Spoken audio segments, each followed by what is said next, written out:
ये जो मज़ेदार सा कढ़ाई गोश्त आप अपनी स्क्रीन पे देख रहे हैं, अगर ईद की दावतों में एक दफ़ा आपने ये अपने मेहमानों को या अपने घर वालों को बना के खिला दिया ना, तो हमेशा आपसे इसी तरीके से गोश्त बनाने की रिक्वेस्ट की जाएगी। बहुत सारे तरीक़ों की मुरक्कन ग़िज़ाएँ हम अपनी ईद की दावतों में बनाते हैं, लेकिन यकीन करें ये कढ़ाई गोश्त अगर आप अपने मेहमानों को खिलाएँगे, दावत में 4 चाँद लग जाएँगे। बिस्मिल्लाहिर्रहमानिर्रहीम, अस्सलाम वालेकुम and welcome back to my YouTube channel. मैं हूं सिद्रा और आज हम बनाएंगे तवा देगी बाल्टी गोश्त। बहुत ही टेस्टी बनता है और एकदम ऐसा कि उंगलियां चाटने पे मजबूर कर दे। जल्दी से रेसिपी शुरू कर लेते हैं। वीडियो अच्छा लगे तो लाइक और शेयर ज़रूर करें। अच्छा, मैं इसको बना रही हूँ एक गहरे तवे के अंदर। आप चाहें तो इसको तवे पे बना लें, चाहे तो देग में बना लें या फिर मिट्टी की हांडी में, पतीली में। हर एक बर्तन के अंदर इसका जायका बेहतरीन आता है। वैसे तो स्लो कुकिंग पे इसकी बात ही कुछ और होती है, एकदम मक्खन वाला गोश्त गलता है जो मुंह में घुस जाए। लेकिन अगर आपको टाइम बचाना है तो आप इसको प्रेशर कुकर में भी बना सकते हैं। चलिए जी, 3/4 कप के जितना लेना है कुकिंग ऑयल, उसमें शामिल करें 1 टेबल स्पून घी। अगर देसी घी हो तो क्या बात है, वरना आपने इसके अंदर नॉर्मल सादा घी लाजमी ऐड करना है, उसका फ्लेवर बहुत अच्छा आता है। और जैसे ही तेल गर्म हो जाए तो इसके अंदर शामिल करें कुछ खड़े गरम मसाले, 2 से 3 बादियान के फूल, 1 दालचीनी की स्टिक, 5 से 6 सब्ज़ इलायची, लौंग, काली मिर्चें मिला के 12 से 15 दाने, दालचीनी की 1 स्टिक लाजमी ऐड कर लें। और इसके अलावा इसके अंदर 1 टेबल स्पून ज़ीरा ज़रूर से शामिल करें। अच्छा, जैसे ही गरम मसाला हल्का सा कड़क जाए ना, तो इसके अंदर शामिल करेंगे 1 टेबल स्पून अदरक लहसुन का पेस्ट।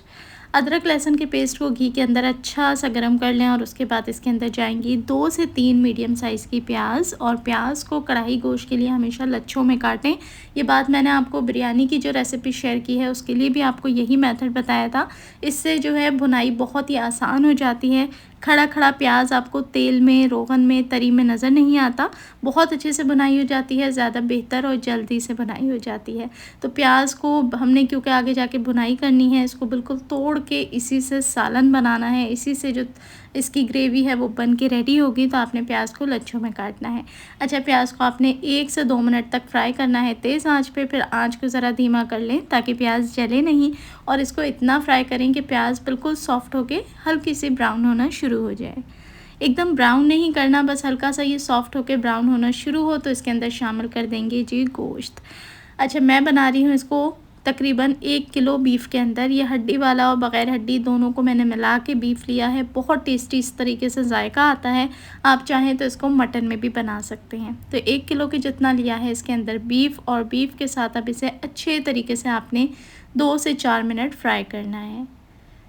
इसी स्टेज पे शामिल करेंगे 1 टेबल स्पून के जितना इसमें हरी मिर्ची का पेस्ट। ये बहुत ज़रूरी है, इससे जायका बहुत अच्छा आता है। 2 से 3 बस हरी मिर्ची ले लें जो ज़्यादा तीखी ना हो, और उसे हवन दस्ते में बिल्कुल पानी की तरह आपने क्रश करके पेस्ट सा बना लेना है। अच्छा, हल्का सा गोश्त को फ्राई करें तो मसाले ऐड कर दें। आधा चम्मच नमक, सुर्ख लाल मिर्च पाउडर आधा चम्मच, हल्दी जाएगी 1/4 टीस्पून, धनिया पाउडर 1/2 टीस्पून, गरम मसाला पाउडर 1/2 टीस्पून, काली मिर्ची का पाउडर 1/2 टीस्पून। ये शामिल किया है ज़ीरा पाउडर। हल्का सा ज़ीरे को मैंने भून लिया था। 1 टेबल स्पून ज़ीरा पाउडर शामिल करें। और ये जो आखिर में मैंने ऐड की है ये है कश्मीरी लाल मिर्च पाउडर। अच्छा, जो भी मैं ग्रेवीज़ बनाती हूँ ना उसके अंदर कश्मीरी लाल मिर्च पाउडर का इस्तेमाल लाजमी करती हूँ। इतना खूबसूरत रंग आ जाता है आपकी ग्रेवी पे कि देखते ही खाने का दिल करता है। तो 1 टेबल स्पून पूरा ऐड करेंगे क्योंकि इसमें मिर्ची बिल्कुल नहीं होती। इससे सिर्फ आपकी ग्रेवी को एक खूबसूरत सा लाल सा कलर मिल जाता है। मसालों के साथ 1 से 2 मिनट इसे अच्छे तरीके से आपने भुनाई करनी है। और देखें तेल अभी से सेपरेट हो गया है। इसी स्टेज पे इसमें 2 मीडियम साइज़ के टमाटर को स्लाइस करके शामिल कर दें। अच्छा, मैं तो इसको इसी तवे पे पकाऊंगी, बिल्कुल स्लो कुकिंग करके पकाऊंगी क्योंकि धीमी आंच पे थोड़ा सा टाइम लगता है। लेकिन जो मक्खन की तरह मुलायम गोश्त बनता है, जो जायका उसमें आता है ना, वो प्रेशर कुक से नहीं आता। लेकिन अगर आपके पास टाइम नहीं है, टाइम बचाना चाहते हैं, तो बिल्कुल से आप इसे प्रेशर कुकर में बना सकते हैं। अब मैंने यहाँ पर सिर्फ़ और सिर्फ आधा कप के जितना पानी शामिल किया है।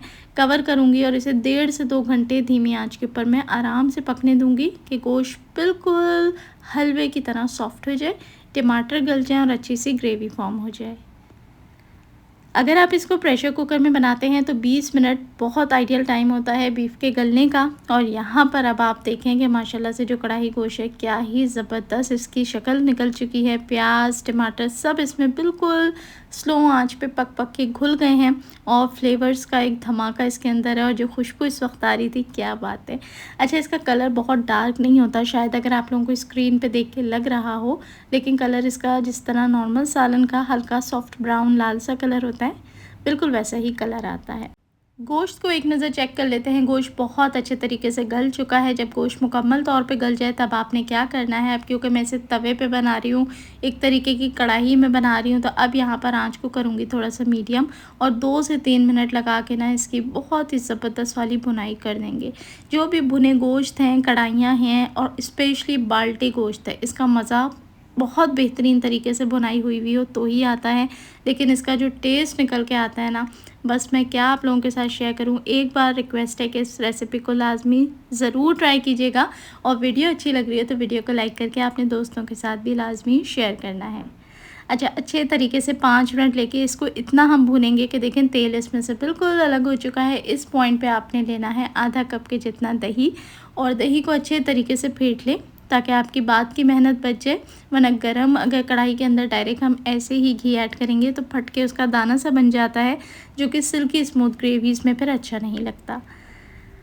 दही ऐड करके आपने बहुत अच्छे तरीके से इसकी मिक्सिंग करनी है कि दही इसके अंदर बहुत अच्छे से मिक्स हो जाए। बस दही ऐड करने के बाद बहुत ज़्यादा आपने इसको नहीं पकाना। इस पॉइंट पे अब आप सालन के अंदर ग्रेवी का अपना हिसाब चेक कर लें। अगर आपको लगता है कि थोड़ा सा आपको भुना भुना सा चाहिए तो ये बिल्कुल परफेक्ट है। अगर आप ग्रेवी हल्की सी रखना चाहते हैं तो थोड़ा सा पानी इसके अंदर शामिल करके कंसिस्टेंसी को सेट कर लें। चलिए जी, आखिर में हमने इसके ऊपर बिल्कुल जब तेल सेपरेट हो जाए तो ऐड करेंगे हरा मसाला, हरा धनिया बारीक कटा हुआ, एकदम फ्रेश, और हरी मिर्चें। इससे बेहद खूबसूरत लुक आती है और जायका बढ़ जाता है। तो तैयार है हमारा बहुत ही गज़ब का मज़ेदार सा एकदम क्लासिक सा देगी बाल्टी गोश्त। एक बार तो आपने ईद के दिनों में लाज़मी इस रेसिपी को बनाना है और फिर अपना फ़ीडबैक मेरे साथ लाज़मी शेयर ज़रूर करिएगा कि आपको ये रेसिपी कैसी लगी। बनाने में बहुत ही सिंपल है, बेसिक घर में मौजूद स्पाइसेस के साथ ही बन के तैयार होती है, लेकिन अगर प्रॉपर स्टेप्स को फॉलो करें तो एकदम मज़ेदार बन के रेडी होती है और जायका बहुत ही क्लासिक आता है। तो रेसिपी को लाज़मी ट्राई करना है और अगर वीडियो अच्छी लगी हो तो लाइक करके आगे फ्रेंड्स और फैमिली के साथ आपने इस वीडियो को लाज़मी शेयर करना है। अच्छा, चैनल पे जो लोग नए हैं उनसे रिक्वेस्ट करूँगी कि बिना सब्सक्राइब किए आपने नहीं जाना। ईद के हवाले से बेहद मज़ेदार सी रेसिपीज़ डेली आप लोगों के साथ शेयर करती हूँ, तो चैनल पे कनेक्टेड रहिए। रेसिपीज़ अच्छी लगती हों तो लाइक करके शेयर ज़रूर किया करें। अपना रखें ढेरों ख्याल और मुझे दुआओं में याद रखें। और गोश्त को भी देखें कितना मक्खन की तरह घुलने वाला, मुंह में घुल जाने वाला बन के रेडी हुआ है, तो फिर रेसिपी मस्ट ट्राई है। देखने वाले सभी लोगों का बेहद शुक्रिया।